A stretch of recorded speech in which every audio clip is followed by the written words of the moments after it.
아비멜렉이 그 친구 아훗삿과 군대 장관 비골과 더불어 그랄에서부터 이삭에게로 온지라.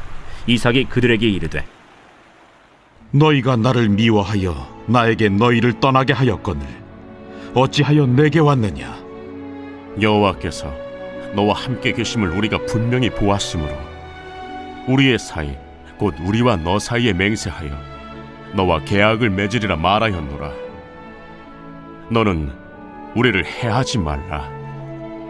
이는 우리가 너를 범하지 아니하고 선한 일만 내게 행하여 내가 평안히 가게 하였음이니라. 이제 너는 여호와께 복을 받은 자니라.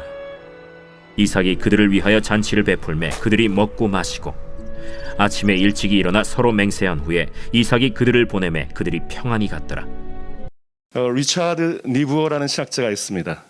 그의 책 The Responsible Self, 책임적인 자라고 번역이 되어 있습니다. 근데 responsible을 책임적이라고 번역할 수 있고 또는 응답하는, 좀 더 나아가서는 사명적인 자라고 번역할 수도 있습니다. 그 이유는 이 책에서 니부어는 사람의 유형을 세 가지로 분류를 합니다. 첫 번째가 man the maker, 간단히 말하면은 좀 이기적인 사람입니다. 두 번째 유형은 man the citizen, 법을 준수하고 남에게 피해를 주지 않고 또 손해를 보지 않는 인간형이기도 하죠. 이 둘을 놓고 보면 지난 시간에 얘기했던 애덤 그랜트의 책 Give and Take의 테이커와 매처가 떠오르실 것입니다. 그렇다면 이 Give and Take에서 나오는 이 세 번째 유형이 있죠. 바로 기버, 이 기버에 해당한 유형이 있을 것입니다. 니부어는 이 세 번째 유형을 Man the Answerer, 응답하는 인간이라고 부릅니다. 무엇에 대한 응답이냐면 이웃의 요청에 대한 응답, 그리고 이웃의 모습으로 나타나는 하나님의 부르심에 대한 응답인 것입니다. 그러게 이웃에게 그리고 하나님에게 responsible, 그러니까 응답해야 하는 것을 responsibility, 이 책임이라고 부르는 것입니다. 하나님의 부르심에 응답하며 그 응답에 책임을 다하는 것이 바로 그리스도인의 삶이기 때문입니다. 그래서 이 책임을 다른 말로 하면 사명이 될 수 있는 것입니다. 하나님의 부르심, 그 명령에 순종하는 것이 바로 사명이기 때문입니다. 여러분이 잘 아시는 그 캘커타의 성녀 테레사가 있죠. 그녀가 평생을 이 기버로서 살 수 있었던 것은 바로 이 사명 때문이었습니다. 그녀가 캘커타에서 가난하고 힘없이 죽어가는 사람들을 만난 이후로 그 사람들의 모습 속에서 부르심을 받게 됩니다. 그들을 위해 봉사하라는 부르심을 응답하면서 그것을 사명으로 삼게 되는 것입니다. 그 사명을 위해서 마더 테레사는 수도원 생활을 접고 캘커타에서 빈민 선교를 시작합니다. 가난한 사람들 가운데 살면서 그들을 도와주며 구제하는 데 온몸을 바치며 헌신하기 시작합니다. 하지만 이렇게 좋은 일을 함에도 불구하고 주변에 있던 이 힌두교 승려들이 가만히 두질 않습니다. 심하게 방해를 합니다. 결국 그 회방에 못 이겨서 많은 동역자들이 선교를 포기하고 다른 곳으로 떠나게 되었습니다. 테레사도 그러고 싶었죠. 하지만 마더 테레사는 그 자리를 묵묵하게 지킵니다. 그녀에게는 그 사명에 대한 확신을 가지고 있었기 때문입니다. 우리 또한 마찬가지입니다. 이 베풀고 주는 삶이 어려운 이유는 우리 주변에 장애물이 많기 때문입니다. 빼앗으려는 사람, 이용해 먹이려는 사람, 또 비방하는 사람들. 하지만 그 삶이 하나님의 부르심에 대한 순종, 즉 사명인 것을 깨닫는다면 우리가 비록 지칠 수는 있지만 결코 흔들리지는 않을 것입니다.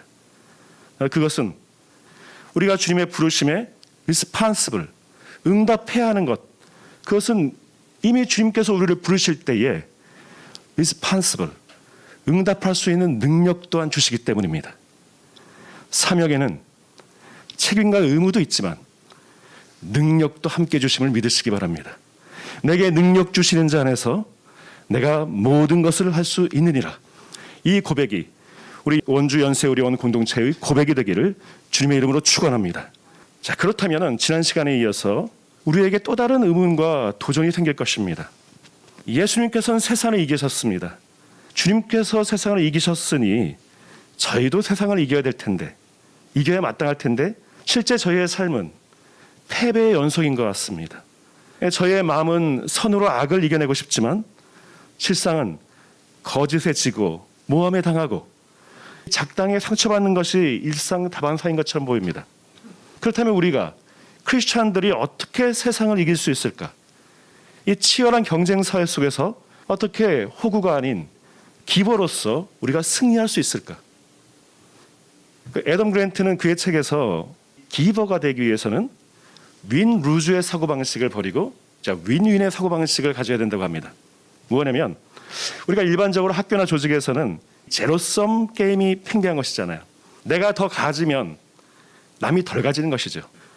등수를 매기고 그에 따라서 대학이나 승진이 결정이 됩니다. 윈 앤 루즈의 패러다임에서는 누군가 져야지 내가 이깁니다.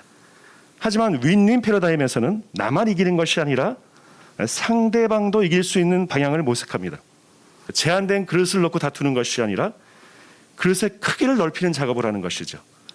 즉 파이를 키워서 나눌 수 있는 방법을 모색합니다. 경쟁이 치열한 연안 그 레드 오션을 넘어가지고 넓은 바다로 블루 오션을 찾고 어떤 기업들은 직원들의 복지를 확대하고 직원들의 사기를 올려주면서 경영 실적을 높이기도 합니다.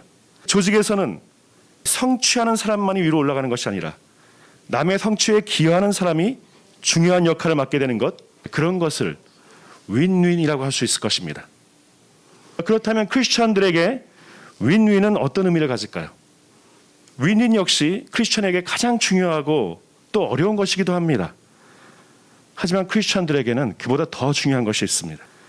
앞서 언급했던 리차드 리브어는 그의 책에서 인간은 나와 너의 쌍방관계 속에서 살아가는 존재이기도 하지만 궁극적으로 인간은 나와 너 그리고 그리스도의 확장된 관계 속에서 살아가는 존재라고 봅니다. 나와 너의 관계 속에서는 윈윈, 그것에 성공하는 기부가 되는 최선의 방법일 수 있습니다. 하지만 나, 너, 그리스도의 관계 속에서는 윈윈으로 끝나는 것이 아니라 또 하나의 윈이 더해집니다. 바로 그리스도의 승리입니다. 오늘 우리가 읽었던 본문은 바로 이 그리스도의 승리가 무엇인지를 우리에게 보여주고 있습니다. 이삭은 그랄 땅에서 가진 모욕을 당하면서도 끝까지 우물을 파고 주고 떠나고 우물을 파고 주고 떠납니다. 단 한 번도 이기는 적이 없습니다. 세상 사람들이 보기에는 그저 호구이면서 지기만 하는 사람일 것입니다. 하지만 그렇게 지고 잃어가면서 죽어가던 그날 땅 전체를 살리려는 그 하나님의 계획을 실현시킵니다. 이삭은 사명을 마친 후에 브엘스바로 돌아와서 제단을 쌓고 예배를 드립니다. 바로 그때 아비멜렉을 비롯한 그랄 땅의 가장 높은 사람들이 이삭을 찾아옵니다. 27절에서는 이삭이 그들에게 묻습니다. 당신들이 나를 미워하여 이렇게 쫓아내고선 무슨 일로 나에게 왔습니까? 자, 이 질문의 본질에 무엇이 있습니까? 나와 너의 관계 때문에 너희들이 여기 왔느냐? 이렇게 묻는 것이지요. 이때 이방 사람들이 어떻게 대답을 합니까? 나와 너의 관계가 아니라 나와 너 그리고 하나님과의 관계 때문이다. 바로 그 말씀이 오늘 읽었던 28절과 29절에 나옵니다. 함께 읽어보겠습니다. 그들이 이르되 여호와께서 너와 함께 계심을 우리가 분명히 보았으므로 우리의 사이 곧 우리와 너 사이에 맹세하여 너와 계약을 맺으리라 말하였노라. 너는 우리를 해하지 말라. 이는 우리가 너를 범하지 아니하고 선한 일만 내게 행하며 내가 평안히 가게 하였음이니라. 이제 너는 여호와께 복을 받은 자이니라. 여호와께서 너와 함께 계심을 우리가 분명히 보았다. 하나님께서는 이방인들로 하여금 하나님의 사랑을 보여주시고 또 보여주심으로 말미암아 그들이 변화될 때까지 보여주셔서 이삭 앞에서 하나님을 인정하게 하시고 또 이삭 또한 하나님의 사람으로 인정하게 하셨던 것입니다. 그리스도의 승리는 우리가 세상을 이기는 것이 아닙니다. 그것은 우리 안에 계신 그리스도께서 그리스도만이 승리하는 것입니다. 예수를 모르는 세상 사람들이 예수 이름 앞에 무릎을 꿇는 것입니다. 세상 사람들이 우리를 그리스도인이라고 인정하는 것, 그것이 바로 진정한 승리인 것입니다. 우리는 주님께서 당신과 함께 계심을 똑똑히 보았습니다. 이 승리의 고백이 여러분에게 있기를 소망합니다. 말씀을 마치려고 합니다. 마더 테레사는 그 승려들의 극심한 반대에도 불구하고 가난한 사람들을 위한 사역을 이어갑니다. 그리고 호스피스 센터인 임종자의 집을 열게 됩니다. 그녀는 빈민가에서도 가장 비천한 사람들, 버림받은 아이들과 길거리에서 죽어가는 사람들을 그의 집으로 맞이해서 그들을 보살피는 사역을 이어갑니다. 그러다가 가장 반대를 심하게 하던 승려 하나가 불치병에 걸리고 맙니다. 그 승려는 결국 힌두교 사원에서도 내보내지게 되고 아무런 병원에서도 그를 받아주는 적이 없었습니다. 결국 길거리에서 죽어가는 신세가 됩니다.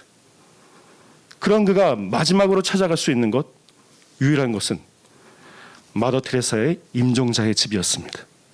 거기서 테레사는 그를 죽어가는 순간까지 극진하게 보살펴줍니다. 그리고 그가 임종 후에는 힌두교의 전통 방식을 따라가지고 정성을 다해서 장례를 치러줍니다. 이 이야기가 사람들 사이에 알려지게 되고 힌두교 사원의 승려들까지도 알게 되자 승려들은 더 이상 테레사의 사역을 방해하지 않게 됩니다. 뿐만 아니라 승려들은 시내 중심가에 있는 사원을 빌려주어 가지고 임종자의 집을 열게 해줍니다. 테레사의 사역을 돕기까지 했던 것이죠.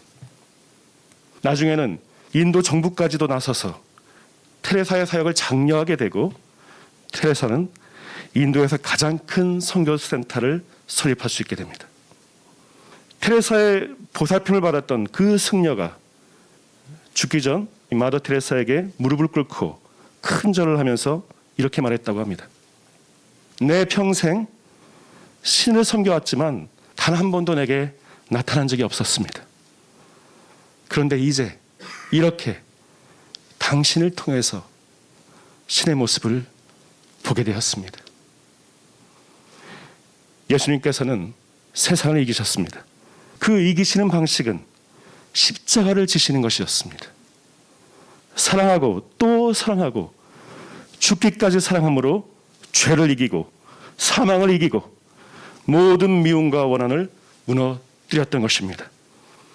사랑하는 여러분, 예수님께서 십자가의 사랑으로 세상을 이기셨듯이 끝까지 사랑으로 세상을 이기시기 바랍니다. 나와 더불어 원주 연세의료원이 우리 안에 계신 예수 그리스도의 승리를 통해서 하나님께 영광을 돌릴 수 있기를 주님의 이름으로 축원합니다. 기도하겠습니다.